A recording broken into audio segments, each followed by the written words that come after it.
Hi everyone, welcome back to my channel. This is Kristie with agtakesover. Every so often when I post a doll room tour or a doll house tour or a decorating my dollhouse video, someone will say, "Oh, I wish I could have that. I wish I had a dollhouse." And I generally ask out of curiosity, so what's stopping you? Is it, money or space or, what is the challenge? And sometimes people will say it's definitely a matter of space. I do not have the space for it. I live in a small space, whatever. And that always gets me thinking, I know there's a way to do like a foam board room. I don't know how nice they end up looking. I don't know if they're actually hard to do, but it seems like it'd be pretty easy. So recently I headed to the Dollar Tree. I spent exactly $10.70 with tax and made this room all out of foam board. And I would love to show you how, so that if you have a small space, you can still have a doll room. And this is completely collapsible. It will take up the space of 3 foam boards when you're all done with it. Also, even if you have a doll room, I'm thinking about doing this. As you can see, I did it to be more of a daycare, kind of a caring for baby space, because we do have a few doll houses and I just don't want to dedicate a room permanently to that kind of space, but I wish we had the space to take pictures of them more frequently. So now we do. I might do the same thing for a bathroom for the exact same reasons. All right, if you'd do me a favor and click subscribe if you haven't subscribed already. If this is your very first time checking out one of my videos, feel free to go check out some more of them and make sure it's up your alley before you subscribe. And you're welcome to tap that notification bell so you know when I post new videos. Also, if you like this, let me know by giving it a thumbs up and commenting what are your favorite parts, whether you think this is doable, etc. in the comments. I really love that interaction. All right, now let's get started. Here's exactly what I bought from the Dollar Tree. As my friend calls it, the 5-quarter tree, now that they've raised their prices to $1.25. I got 3 sheets of foam board, 4 sheets of peel and stick flooring. They do seem to have different varieties of peel and stick stuff in every one of the Dollar Trees that I've been to lately, so this shouldn't be a problem. A roll of wrapping paper, or you could get contact paper, but I went with wrapping paper. And that's it. That's what you need. Additional supplies I already had on hand. If you don't, you might need to get them. So this could be a tad more expensive, but they're not specialty things. Packing tape, scotch tape, a glue stick, scissors, and something to cut the foam board with. You can use scissors. If you do, I would score it first. You might use a rotary cutter, or they do make special tools, not pricey, but just tools made for cutting foam board. So, all right. Gather your supplies or just sit back and watch. All right, here are the supplies. This little blue bucket in my hand is something I got just for the decoration, so I didn't mention that as supplies. You certainly don't need it. Also, that does make my total under $10 when you subtract that. So we're going to build this room for under $10. And because I was going the nursery route, I picked out some car paper. Most of it was Christmas when I went. Christmas clearance. So first thing I want to do is cut one of the boards in half.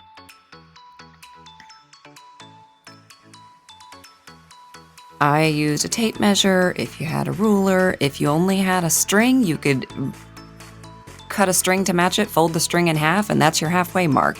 Get creative. I didn't mention this, but I had it on the list. Certainly having a straight edge helps. And then this is the cutter that I'm going to use.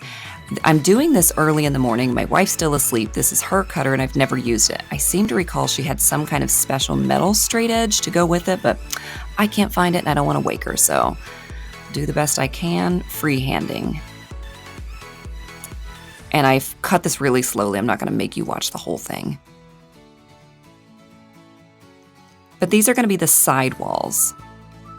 So there we go. You get the idea. And what we need to do is affix them to the back wall in a way that they will fold up really easily. And I know that I want to use this wrapping paper as kind of a half wall or maybe 2/3, but I'm not sure how far up I want to go on it yet. So before I even start the affixing part, I'm just it's kind of off screen here, but what I'm doing is eyeballing to see how far up I want the paper to go. That's going to let me know how far up my tape is going to go.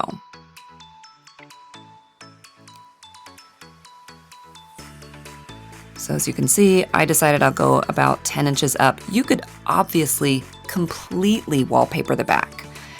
If you were using something less busy, that would work. I felt like this pattern was entirely too busy to do all of the wall.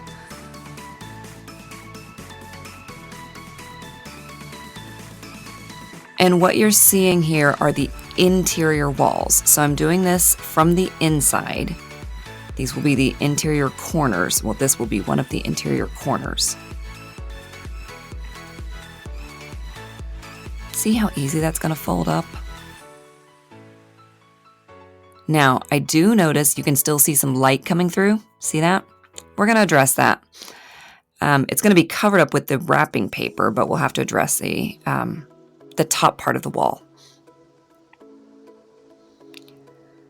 All right, so peel off these stickers and we'll do the same thing on the right side.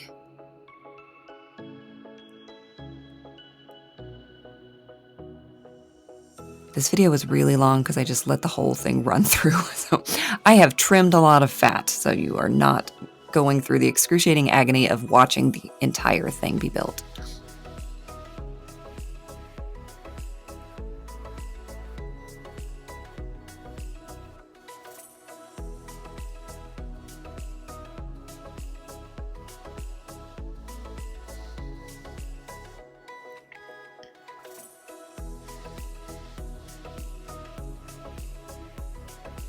Just press those boards together as close as you can get them. I actually ended up having the trimmed part face, like it's the outermost part, right there is the trimmed edge, because I figured the one that was cut by the factory was probably a little straighter and would butt up against the back wall better. Okay, so I used that 10-inch mark and cut my line all the way across. And then I realized, oh, this wrapping paper actually has the inch grid on the back. So there's a little bit across the bottom that I need to cut off because I think that's where they print the, I don't know, there's some like off kind of printing stuff there that I needed to trim. And then I just had to count 10 squares. And look, I'm going to be able to use this. So actually, I feel like my cost is even less because I get to recycle that. I mean, not recycle, but I get to use it to wrap future presents. Okay, so I will tell you, I skipped over, but initially I tried putting the glue on the back of the wrapping paper. It did not work. It just didn't stick at all. By the time I went to put it down, I don't know. I don't know what it was about it, but it did not work. This, on the other hand, was a much better approach. So be very methodical. Cover every single tiny centimeter of the board with glue. And do it in small sections so nothing has time to dry, and it's also very manageable. You can see even with small sections I'm having to lift and reapply or kind of relay the paper, but that's no big deal. Just take it slow. Even doing it this way only took a couple minutes, which I'm not going to make you watch, obviously, but there you go. Press that down just to make a nice crease. And there's your corner. You can see at the top, it's still very flimsy and because it hasn't been adhered together in the top part of the wall. Home stretch. And if wallpapering a bedroom only took this much time, no, I still wouldn't do it.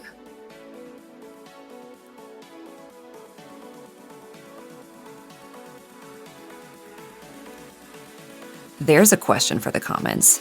Would you or have you ever wallpapered your home? I would be too afraid of the removal process being a pain. All right, you don't have to, but I wrapped that around. I figured it would give the edge a nice finish, and that actually made me regret not doing it on the other side. So if I had to do it over, I'd probably wrap it around both sides. So I just grabbed some construction paper and decided this is not an exact match, but I would rather have it there than have these wide open spots. Plus, this is going to stabilize and reinforce the walls all staying together. Again, some other thoughts are you could pick a paper that you don't mind having be the entire top and bottom of the walls, or you could pick a second color or a solid color of wrapping paper and do it all the way across, just the same as I did with the wrapping paper. I didn't do either of those in advance, so this was my winging it. I folded this in half before I put the glue on so I would know where to put the middle.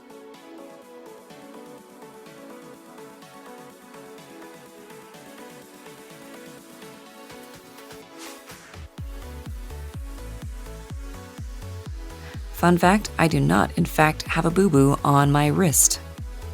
I know you're seeing that Band-Aid, but that's because I have a 3-year-old who's obsessed with Band-Aids. Anybody have a toddler? You know what I mean. And she calls the Band-Aids themselves boo-boos, which is cute. All right, so now the top wall has those kind of reinforced corners. It's not ideal, but I think it ended up looking fine. And I want to make sure that I don't want these tiny pieces there. That's not what real flooring would look like. Here we go. And then it's off screen, but I'm staggering the bottom. So the top part was aligned to the left and this one's aligned to the right so that they just look more natural.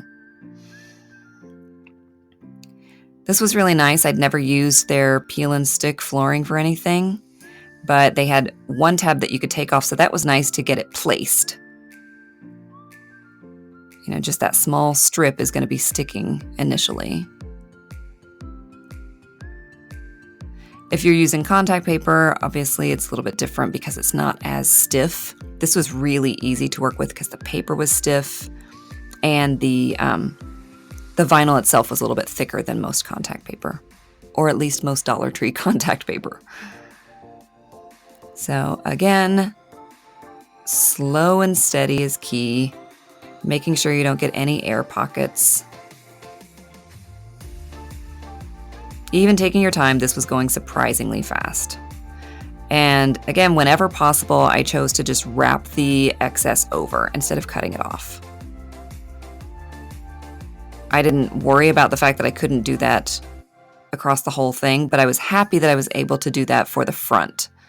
So it'll just make it look more finished. And that is basically it. So one thing I want to pause and talk about here is the best way to adhere things temporarily, because again, this is meant to be able to be popped up and broken down and stored compactly. So I was thinking when I first laid everything together, the floor doesn't really lay, it kind of bowed just ever so slightly as foam boards do. And so it didn't really lay flush against the walls, the side walls. But if I taped the underside of the floor to the outside of the walls, then when I need to break it down, it's going to rip that paper off, the black paper that's on top of the foam board. So I chose to put packing tape on the bottom of the floor, on the bottom of the outside walls, and then now, and the tape lines up, right? So now you can put Scotch tape adhering the outside walls from the bottom to the underside of the floor. And when you are ready to collapse this, you just peel the Scotch tape off of the packing tape. It's not going to tear anything. So you could do this over and over and over and it's not going to hurt anything. And this was kind of, I just threw some things in. I wasn't done yet. I wanted to give you kind of an in progress of decorating it. And then I wanted to be able to add some kind of wall decor. Again, if you affix anything, then it's going to be harder to collapse, or you're kind of stuck with that, or if you remove it, you're going to have issues tearing stuff off the back. So I did the exact same thing. I kind of decided I would hang things by ribbon over the top of the wall. That way I could tape them to a line of packing tape on the upper part of the back wall there. So here is the final product. By the way, I just found some images online and printed them and then put them on cardstock for backing to make them look like frames. You could use construction paper instead of ribbon. It might even lay flatter, but I definitely would have made these bigger. I thought that I did, and I just got my sizing wrong. Then I didn't want to waste paper. I can do it again later, but it gives you the idea.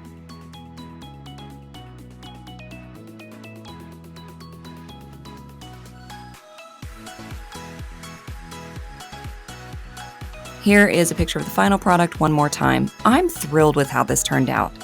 It was cheap, like I said, under 10 bucks, skill level beginner, and I'm gonna be able to break this down in like 10 seconds. All I have to do is take out the dolls, take out the furniture, and remove 2 pieces of Scotch tape from the sides of the floor, and I'm good to go.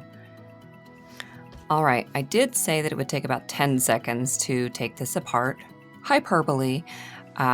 We've actually, at the point of recording this little snippet, we've had this up for several months. My daughter plays with it regularly. Didn't realize it would be so popular. Uh-oh, traumatic brain injury. Poor baby. Anyway, I wanted to test that out and see, like, do I remember how I take it down, and is it as quick as I said it would be? If I had scissors, it really probably would have been about that long. But even having to like pick this off with my fingernails and having to empty the room, it's less than a minute. So yeah, it's really quick. I think this is a really convenient option for a lot of people, even if you do already have a dollhouse and you have tons of space. It's just a nice option. Yeah, stores like that, you could do several of these, and that was 58 seconds. And then, just because I know my daughter is going to be disappointed if she comes in tomorrow and this is not up, I'm going to put it back together, and that gives you a chance to see how quickly and easily it comes back together. I didn't even have tape in the room or scissors. I was just unprepared. And I reused the same pieces of tape. So I don't know if that's a great idea, but that's what happened. All right, I get to see all the cords in my workspace back there.